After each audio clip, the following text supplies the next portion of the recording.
अस्सलाम वालेकुम नाज़रीन, एक नई वीडियो के साथ मैं हूं आपका मेज़बान रज़ा अब्बास। बात करेंगे पाकिस्तान के सिक्योरिटी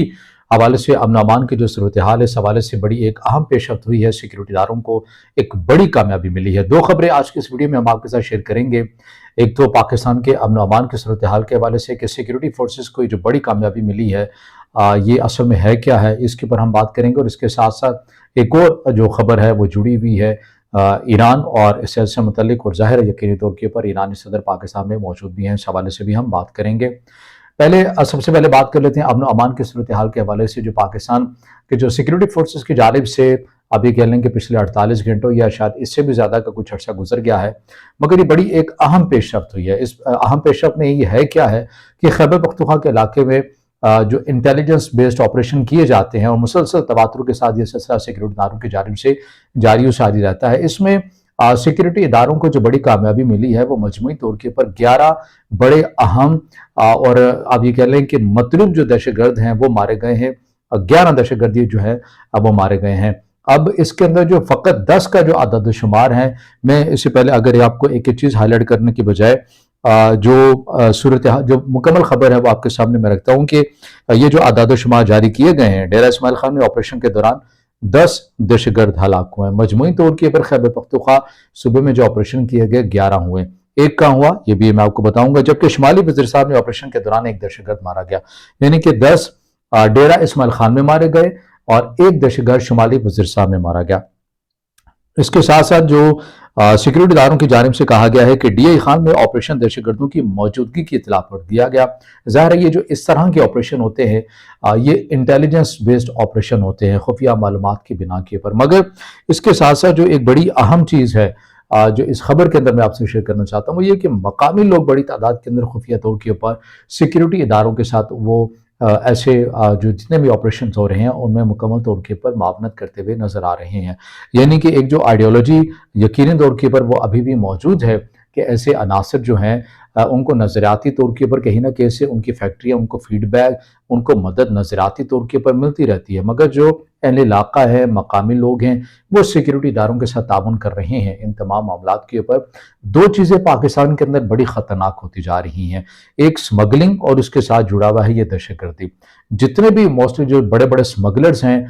कस्टम्स के एहलकारों के ऊपर भी हमले हो रहे हैं, तो ये तमाम अगर आप डॉट्स मिलाते हैं आपस में तो एक मुनज़्ज़म तौर के ऊपर जैसे कि ये जो मज़मूम अनासिर हैं जो अपने मज़मूम अज़ाइम रखते हैं इस पाकिस्तान सरज़मीन के हवाले से, वो बड़ी तादाद के अंदर अपने ब्लैक मनी को फिर इस तरह से कैश करते हैं, वेपन्स ख़रीदते हैं। और फिर इसके साथ साथ एक और बड़ी अहम चीज़ ये हो जाती है कि अफगानिस्तान से एक बड़ी तादाद में जो असलहे की खेप है वो जो सरहदी इलाके हैं पाकिस्तान के वहाँ पर पकड़ाई जाती है। बार बार पाकिस्तान अफगानिस्तान को इस हवाले से कह चुका है कि आपके सरजमीन से मुसलसल पाकिस्तान के अगेंस्ट ऑपरेट किया जा रहा है। अभी भी वाज़ेह तौर के ऊपर एक कार्रवाई की गई जिसके अंदर एक जो दहशतगर्द था वो अफगान शहरी था। इससे साफ जाहिर होता है कि अफगानिस्तान के जो हुकाम हैं वो लोग बरह रास्त तौर के ऊपर अपने लोगों को रोकते हुए भी नजर नहीं आ रहे हैं। तो फिर ऐसा ही लग रहा है कि वो खुद मोटिवेट कर रहे हैं कि जाइए आप पाकिस्तान के आगे से करें। लेकिन बहरहाल सिक्योरिटी इदारों की जानिब से बड़ी अहम कामयाबी है जो कि 11 दहशतगर्द जो हैं वो हलाक कर दिए गए हैं, एक शुमाली वज़ीरिस्तान में और 10 जो है वो डीआई खान में। डीआई खान की जो सूरत हाल है वो इस वक्त इंतहाई तशवीशनाक है। बड़ी तादाद के अंदर ऐसे केसेस हमें निकलते हुए वहाँ पर नज़र आ रहे हैं और रोज़ाना की बुनियाद पर जो सिक्योरिटी इदारे हैं उनकी जानिब से जो ऑपरेशन है खुफिया इत्तला की बिना के ऊपर जो ऑपरेशन है वो भी किया भी जा रहा है। मगर इसका एक तीसरा रुख भी है। ज़ाहिर है आप लोगों के जहनों में ये भी आता होगा कि बार बार हम इस चीज़ को भी हाईलाइट करते हुए आए हैं अपनी वीडियो के अंदर। वो नुकता ये है कि आपने खारदा तारे लगा दी मगर उसके बावजूद भी आप क्यों बॉर्डर सिस्टम इस तरह मुकम्मल तौर के ऊपर उसका एक मैकेनिज्म नहीं बना पा रहे हैं कि ये दहशतगर्द इनके जो आमदोरफ्त है ये बड़ी आसानी के साथ कैसे हो जाती है। ये सवाल हर शहरी के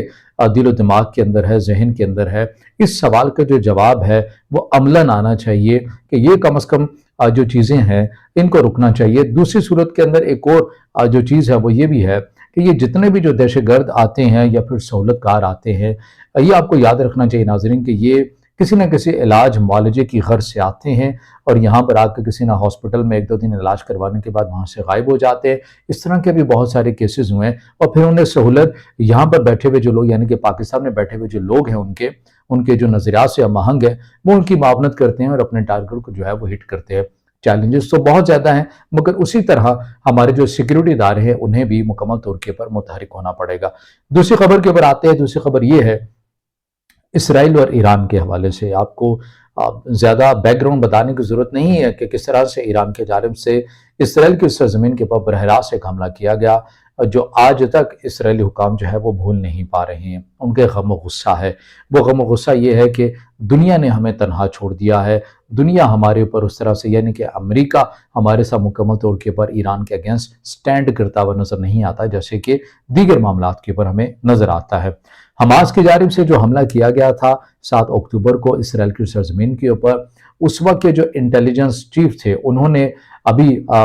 یعنی آپ یہ کہہ لیں کہ ایک دن پہلے یہ خبر سامنے آتی ہے کہ وہ ان کے جو خفیہ ایجنسی کے جو ہیڈ ہیں، جو چیف ہیں، وہ اپنے عہدے سے مستعفی ہو جاتے ہیں۔ وہ کہتے ہیں کہ میں چونکہ اس حملے کا پہلے سے تعین نہیں کر سکا، مجھے معلوم نہیں ہو سکا، لہٰذا میں نے اپنی ذمہ داری پوری نہیں کی اور میں اپنی سیٹ سے جو ہے وہ مستعفی ہوتا ہوں۔ اسرائیلی افواج کے اندر بڑی تعداد کے اندر یہ بے چینیاں پیدا ہونا شروع ہو گئی ہے کہ حماس کے جو لوگ ہیں وہ اب تک 600 یا 700 کے قریب جو ہے وہ مارے جا چکے ہیں، مگر بڑی تعداد کے اندر اسرائیلی جو فوج ہے ان کے اہلکار، جو سیکیورٹی اہلکار ہیں، فوج ہیں، وہ پہ در پہ جو ہے وہ مارے جا رہے ہیں اور ان کی تعداد جو ہے وہ 3000 سے تجاوز بھی کر چکی ہے۔ یہ بھی غم و غصہ ہے، مگر اصل خبر یہ ہے کہ اسرائیل نے اب باقاعدہ طور کے پر یورپ سے یہ مطالبہ کر دیا ہے کہ ہمیں آپ ایران کے اگینسٹ مکمل طور کے پر سپورٹ کریں، یعنی کہ نیٹو سے مدد طلب کر لی گئی ہے اسرائیلی حکام کی جانب سے کہ باقاعدہ طور کے اوپر ہم یہ چاہتے ہیں کہ ایران کے اوپر ایک منظم طریقے سے ان کے سرزمین کے اوپر، ملک کے اوپر حملہ کیا جائے۔ اس کے لیے ہم اکیلے کچھ نہیں کر سکتے، ہمیں نیٹو سے مدد درکار ہے، اور یورپ سے انہوں نے بڑے پیمانے کے اوپر مطالبہ کیا ہے کہ آپ اپنی افواج ہماری مدد کے لیے بھیجیں تاکہ ہم ایران کی جو سرزمین ہے اس کے اوپر حملہ کریں۔ اس مطالبے کے بعد ایران کی جانب سے بھی یہ جواب سامنے آیا ہے۔ ان کی ایران کی جانب سے جو آفیشل جو سٹیٹمنٹ سامنے آئی ہے اس میں یہ کہا گیا ہے کہ اگر اسرائیل ایسا ارادہ کو رکھتا ہے تو ہم خوش آمدید کہتے ہیں، اور جو پہلا جو حملہ ہوا اور اگر خطے کے اندر اس جنگ کو طول دینا چاہتا ہے اسرائیل، تو پھر ایران کے دشمن یہ یاد رکھیں کہ بڑے پیمانے کے اوپر انہیں بھی نقصان اٹھانا پڑے گا، اور یہ جنگ جتنا وہ آسان سمجھ رہے ہیں پھر اتنی آسان نہیں ہوگی۔ حالات بیک ٹو بیک ہمیں کشیدہ ہوتے ہوئے نظر آ رہے ہیں، خطے کے حوالے سے بھی اور عالمی سطح کے حوالے سے بھی۔ رشیا، چین باقاعدہ طور کے پر کیا پوزیشن لے چکے ہوئے ہیں یہ بھی سبھی جانتے ہیں، اگر بیانات رسمی طور کے پر ایسے بیانات نہیں آتے، مگر انٹرنل ایسی بہت ساری چیزیں ہیں۔ یہ تمام صورتحال ہمیں کہاں جاتی ہوئی نظر آ رہی ہے یقینی طور کے پر یہ تو وقت ہی بتائے گا، مگر اسرائیل کی جو جارحیت ہے، جار مزاج ہے، وہ جو اس کے اندر ایک انتقام کی روش ابھی تک موجود ہے کہ ایران نے ہمارے پر براہ راست جو ہے وہ حملہ کیا ہے، ہم اس کا بدلہ اس طرح سے لیں گے کہ اگر ہمارے ساتھ نیٹو مل جاتا ہے تو ہی ہم ممکنہ طور کے اوپر بدلہ ایران سے لے سکتے ہیں۔